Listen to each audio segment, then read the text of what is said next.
So if God has called a pastor to be a leader, he ought to be able to live in such a way that he can say to the people, follow me as I follow Christ.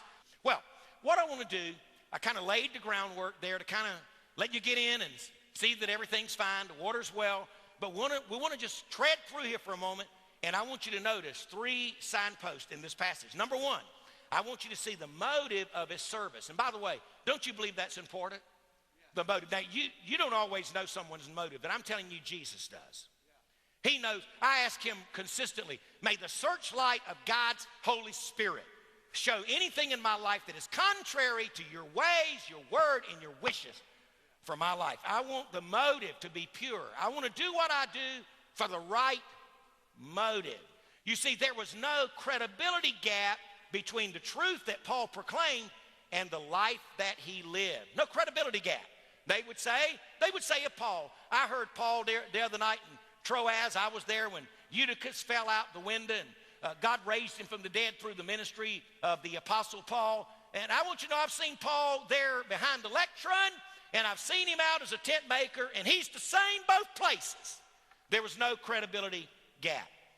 I wrote down 5 statements. Let me give them to you. This is what I noticed about Paul's life. I pray it always be true of me. Number 1, he was generous, not greedy.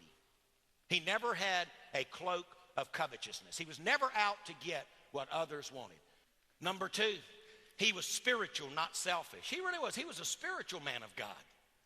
Number 3, he was productive, not lazy. There wasn't a lazy bone in Paul's body.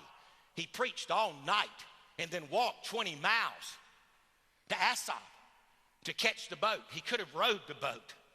Hey, listen to this. He was blameless, not accused. He was humble, not proud. He served with humility.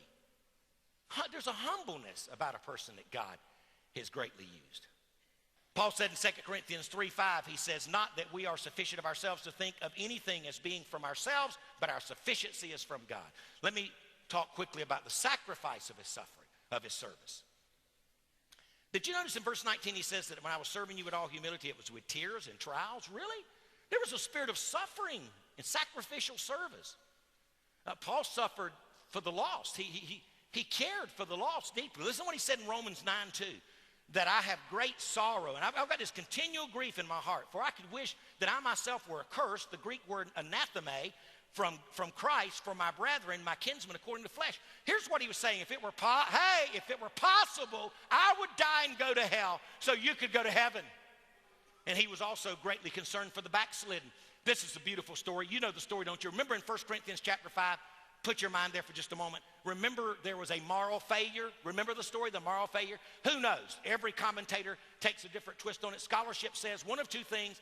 Either a man had a relationship with his mother-in-law. We're not sure. All we know is there was a immoral sexual failure.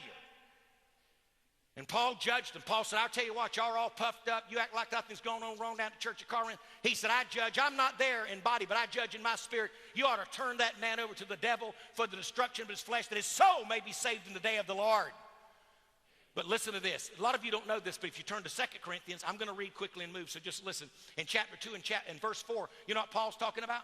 Paul's talking about the restoration of that young man who had a moral failure. Thank God. Someone said, aren't you glad God's a God of a second chance? I'm glad he's a God of 100 chances.